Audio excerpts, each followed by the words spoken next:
Hai, welcome back to my channel. Di video kali ini aku mau ngebahas produk-produknya dari Raiku, khususnya untuk yang line brightening-nya. Jadi Raiku itu kan ada beberapa series ya, ada beberapa line ya. Dia ada yang brightening, ada yang untuk anti-aging, sama satu lagi kalau nggak salah yang untuk calming, aku lupa.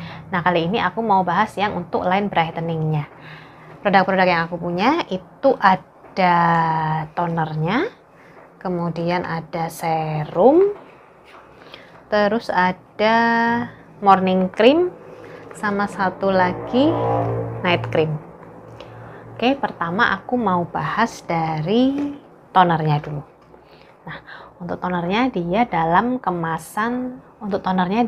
kemasan botol plastik seperti ini ya. Warnanya itu pink putih peach. Jadi untuk yang series brightening memang warnanya seperti ini. Nanti tiap series biasanya warnanya beda-beda. Tutupnya dia buka tutup seperti ini. Isinya dia ada 100 ml. Nah, untuk teksturnya sendiri, teksturnya itu benar-benar cair seperti air. Jadi waktu menggunakannya, kalau menurutku sih sebaiknya menggunakan kapas karena dia mengandung AHA. Jadi dia mengandung exfoliating agent. Karena dia mengandung exfoliating agent kan ini termasuk ke dalam kategori exfoliating toner ya. Jadi biasanya kalau exfoliating toner memang lebih baik menggunakan kapas, di tap-tap di wajah dengan kapas. Kemudian untuk sifat dari toner ini sendiri, dia itu kan benar-benar cair seperti air. Jadi menyerapnya cepat sih, dan dia juga ada sifat melembabkannya. Di sini kandungan utamanya itu ada niacinamide, rice extract, AHA, dan safflower. Nah, kalau AHA sendiri itu nggak bersifat mengeringkan sih, nggak bikin kering seperti BHA. Kalau BHA kan memang ada efek kerasa lebih kering ya, mengeringkan. Tapi kalau AHA enggak, AHA itu punya sifat melembabkan. Jadi walaupun ini exfoliating toner, dia punya sifat melembabkan, dia nggak bikin kering. Tapi kalau untuk aku sendiri, untuk aku pribadi, karena aku biasanya pakai hydrating toner cukup banyak, pakai hydrating essence juga, kalau hanya mengandalkan toner ini rasanya kurang menurutku, untuk aku pribadi. Kemudian sifat dari toner ini, dia itu menurutku cukup versatile sih, jadi bisa di mix and match sama produk-produk lain. Jadi nggak harus digunakan satu line skincare ini ya. Aku sendiri sih pernah menggunakan hanya satu line skincare ini, 4 produk tadi saja. Aku juga pernah mix and match toner ini sama skincare dari brand lain, dan menurutku toner ini tuh versatile, jadi dia bisa kok di mix and match sama produk-produk lain. Nggak harus selalu dipakai satu rangkaian dengan lainnya dari Raiku ini. Kemudian menurutku kandungan AHA di toner ini tuh, aku nggak tahu sih dia persentasenya berapa persen, aku nggak tahu karena nggak dicantumkan di sini.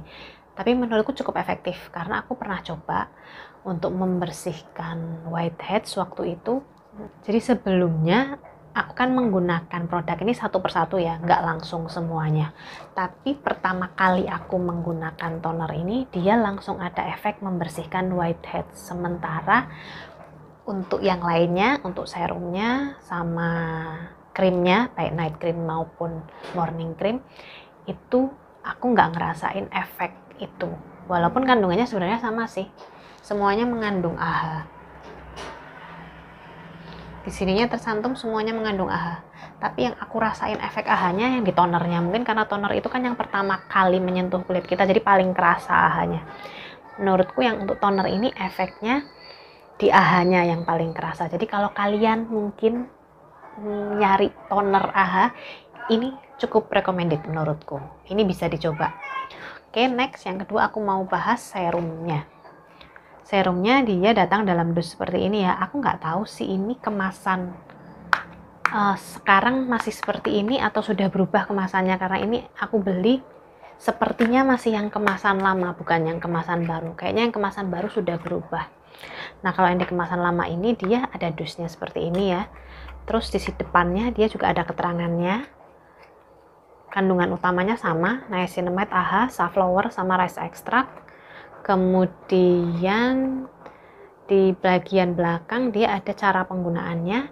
Di sini dia memang digunakannya setelah tonernya. Jadi setelah menggunakan toner langsung menggunakan serum ini.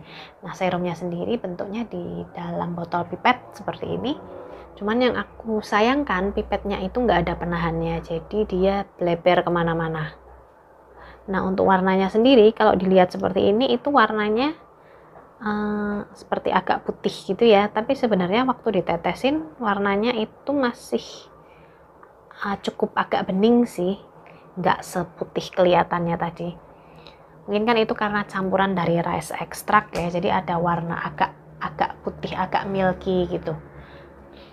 Kemudian untuk teksturnya sendiri dia cukup ringan menurutku, walaupun nggak seperti air, lebih kental dari air tapi masih cukup ringan dan dia juga cepet nyerapnya. Serum ini juga cukup versatile sih, dia gampang di mix and match sama produk-produk yang lain. Jadi nggak harus satu line ini juga, dia bisa di mix and match sama produk dari brand lain, nggak masalah untuk di mix and match.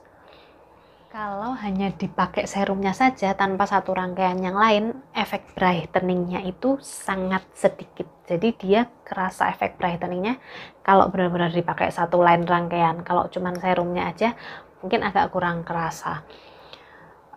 Kalau AHA-nya aku juga masih lebih ngerasain dari tonernya sih efek AHA-nya. Mungkin ini lebih kerasa, yang serumnya ini menurutku lebih kerasa ke efek niacinamide-nya sih dibandingin AHA-nya. Kalau AHA-nya aku lebih ngerasain di tonernya tadi. Apakah aku ngerekomendasiin serumnya? Menurutku kalau serumnya biasa aja sih. Aku nggak menemukan sesuatu yang spesial dari serum ini.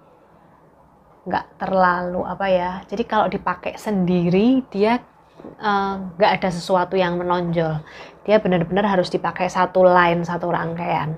Kalau tonernya tadi kan walaupun dipakai sendiri dia ada efeknya, aku ngerasain efeknya. Itu aja sih bedanya. Kemudian next aku mau bahas night cream aja dulu deh, night creamnya. Nah, untuk night cream dia kemasannya sama sih, night cream sama morning cream itu dia di cup seperti ini, isinya 40 gram, cupnya bisa dibuka tutup. Kemudian kandungannya sama ya, masih niacinamide, AHA, safflower, dan rice extract. Kalau untuk teksturnya yang night cream dia agak-agak cream gel menurutku, jadi dia cukup ringan, nyerapnya juga cepet, rasanya agak-agak mirip seperti sleeping mask sih, jadi ringan dipakainya, enak dan nyaman. Cukup mengunci kelembapan, tapi sifat melembabkannya apa ya, masih kurang menurutku. Jadi kalau ngandelin ini aja untuk jadi pelembab, untuk melembabkan aku sih kurang. Biasanya aku tambahin sama face oil atau hydrating essence atau hydrating serum, karena kalau cuman ngandelin satu rangkaian ini, cuman ngandelin pelembab ini aja menurutku kurang.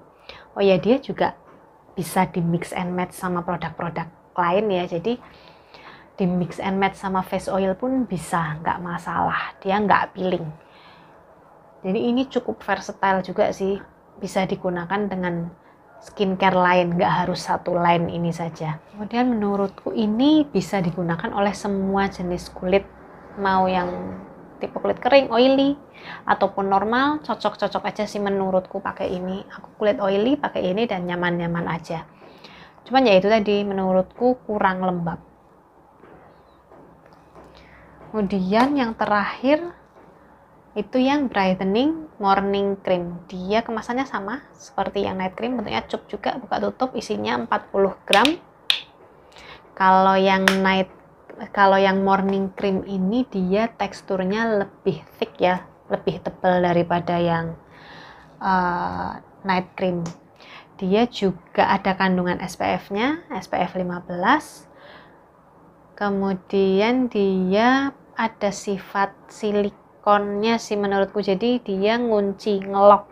Nah, ngeloknya itu di sini ada positif negatifnya. Kalau bahan mengandung silikon atau dimetikon, dia kan bisa menyumbat pori, jadi bisa komedogenik, bisa bikin jerawat juga. Makanya kalau kalian menggunakan ini, kalau kalian menggunakan produk yang ada silikon atau dimetikonnya, berikan perhatian ekstra dalam membersihkan. Jadi double cleansingnya harus benar-benar diperhatikan, harus benar-benar bersih. Jangan sampai akhirnya menyumbat pori dan menimbulkan masalah baru. Kemudian untuk SPF-nya, SPF 15 ini, jadi gini, awal-awal aku pakai ini karena aku ngerasa dia ada SPF 15 dan waktu itu aku cuman di rumah aja, nggak kemana-mana. Aku ngerasa SPF 15 aja cukup mungkin ya digunakan di rumah, nggak masalah, jadi nggak perlu pakai sunscreen lagi. Tapi ternyata setelah beberapa hari aku gunakan, kulitku agak menggelap. Jadi aku bukannya dapat efek brightening dari produk ini, malah kulitku kelihatan lebih kusam, lebih gelap. Makanya aku pikir, oh berarti dia SPF 15 kurang, walaupun hanya di dalam rumah. Setelah itu aku jadi pakai sunscreen lagi seperti biasa, walaupun di dalam rumah, yang SPF-nya minimal 30. Kemudian setelah beberapa hari, ternyata betul, kulit jadi lebih kelihatan lebih cerah. Jadi saranku, walaupun di sini ada SPF 15, kalian tetap pakai sunscreen walaupun di dalam rumah. Minimal yang SPF-nya 30. Oh ya, satu lagi kekurangannya dia. Kekurangannya adalah dia nggak versatile menurutku. Di antara semuanya, ini yang paling nggak versatile. Dia susah di mix and match sama produk-produk yang lain. Kalau di mix and match sama produk lain, dia sering peeling. Sering banget peeling, lebih sering peelingnya daripada nggak peeling. Jadi kalau pengen main aman sih, pakainya satu rangkaian aja. Jangan ditambahin, jangan diselipin produk-produk dari brand lain. Dia nggak bisa, pasti peeling. Aku nggak tahu sih kenapa, kemungkinan mungkin karena ada SPF-nya ya. Kan biasanya juga beberapa sunscreen kadang suka peeling, mungkin formulasinya karena ada SPF-nya, jadi dia rawan peeling juga. Makanya kalau pakai ini, saranku sih pakainya satu rangkaian produknya. Jangan di mix and match sama produk lain. Memang di antara produk-produknya Raiku 4 yang aku coba tadi, yang paling kurang aku suka morning cream-nya. Tapi memang apa ya, aku pribadi memang tipe yang kurang suka pakai moisturizer di pagi hari. Aku lebih suka pakai emulsion. Setelah pakai emulsion, aku pakai sunscreen. Jadi kalau pakai pelembab moisturizer pagi-pagi rasanya memang seperti terlalu greasy, terlalu berat. Oh ya, positifnya dari brightening morning cream ini, dia punya sifat tone up ya. Jadi begitu dipakai, kulit akan kelihatan langsung lebih cerah. Dia punya efek tone up. Positifnya di situ sih. Jadi kalau malas pakai make up, mungkin pakai ini aja oke. Cuman kalau mau pakai ini, mungkin sebaiknya jangan pakai skincare yang terlalu banyak. Jangan berlayer-layer. Cukup sesuai rangkaiannya saja, terus pakai ini. Jadi malah praktis sih jadinya kalau mau pakai ini, nggak perlu yang berlayer-layer. Kesimpulannya, kalau menurutku, dari semua produk ini, apakah satu line ini worth it?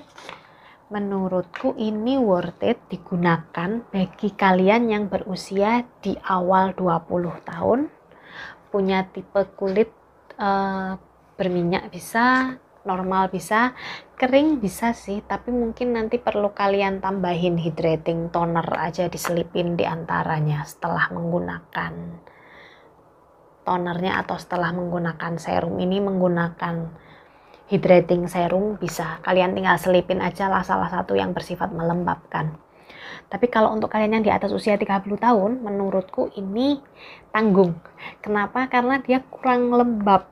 Nanti kalau dipakai malah repot nambahin produk lain, malah repot mix and matchin, masukin produk lain. Aku malah lebih nyaranin ininya aja, tonernya aja. Paling oke tonernya, efek AHA-nya paling kerasa di tonernya. Jadi bermanfaat sih kalau menurutku tonernya dibandingin yang lain. Yang lain menurutku masih termasuknya biasa aja, nggak ada nilai spesialnya ya. Nggak jelek, tapi nggak ada sesuatu yang aku lihat lebih dari situ. Masih yang standar lah, nggak jelek tapi nggak wow juga.